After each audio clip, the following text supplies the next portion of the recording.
பஞ்சு முறுக்கு மந்த்ரா கடலை எண்ணெயில நானே பண்ணுது. ஒரு சேலஞ்ச், உங்களால இந்த மாதிரி முறுக்கு செய்ய முடியுமா? மந்த்ரா கடலை எண்ணெயில முறுக்கு செஞ்சு பாருங்க. ஓகே. மகாராஷ்டிரா சட்டமன்ற தேர்தலில் படுதோல்வி அடைந்த முன்னாள் முதல்வர் உத்தவ் தாக்கரே கோவிட் சமயத்தில் குடும்ப தலைவராக தான் சொன்னதை கேட்ட மகாராஷ்டிரா தன்னுடன் இப்படி நடந்து கொள்ளும் என்று நம்ப முடியவில்லை என உணர்ச்சி வசப்பட்டுள்ளார். எப்படி 4 மாதங்களில் ஆளும் கட்சியால் இத்தனை தொகுதிகளை வெல்ல முடியும் என்றும் அத்தகைய முடிவுக்காக அவர்கள் எங்கே மெழுகுவர்த்தியை ஏற்றினார்கள் என்றும் தனக்குத்தானே கேள்வி எழுப்பியுள்ளார்.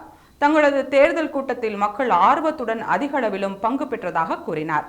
பாஜக கூட்டணி சொல்வதை கேட்க தேவையில்லை என்று தங்களிடம் மக்கள் தெரிவித்தனர் என்று புலம்பினார். காலி நாற்காலிகள் எப்படி வாக்குகளாக மாறின என்று கேள்வி எழுப்பியுள்ளார். ஒரே கட்சி ஒரே தேசம் என்ற திசையில் பாஜக பயணிப்பதாக தெரிகிறது. நம்பிக்கை இழக்க வேண்டாம் என்று மக்களுக்கு கூறியுள்ளார். மகாராஷ்டிரா சட்டமன்ற தேர்தலில் 95 இடங்களில் போட்டியிட்ட உத்தவ் தாக்கரே கட்சி வெறும் 20 இடங்களை மட்டுமே பெற்று படுதோல்வி அடைந்தது.